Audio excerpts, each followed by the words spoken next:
Good morning, Dick. Sir, ito yung board na request mo, no? 4-in-1.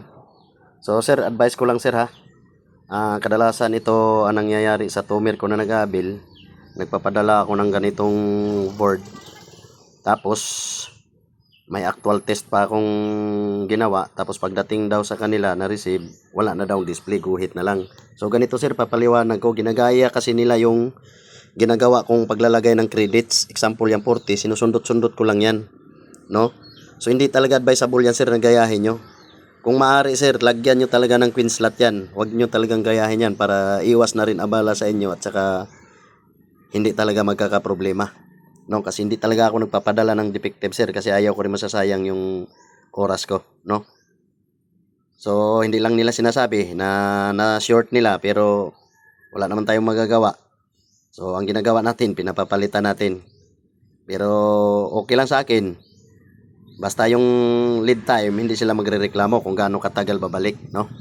Kasi pinapababalik ko rin yung board ko, sir, pag ganong problema, no? So, sige, sir, i-test natin. May 40 na credits. So, try natin, ano? Yun. So, wash 1. Running 15 seconds, sir. Ang nilagay ko dyan muna sa apat na yan, no? So, pagdating ng 5 seconds, nagbabaser yan, no? So, goods. Soap botto naman tayo. So, goods pa rin.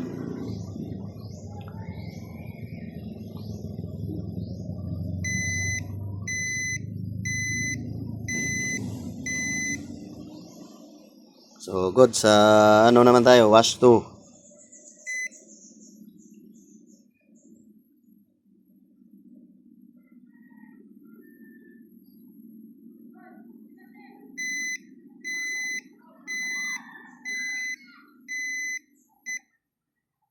So, good. Sa air naman.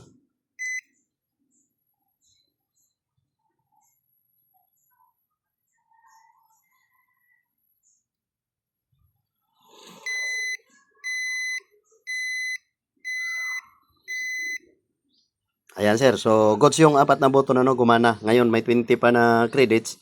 So, try natin, sir, sabay-sabay.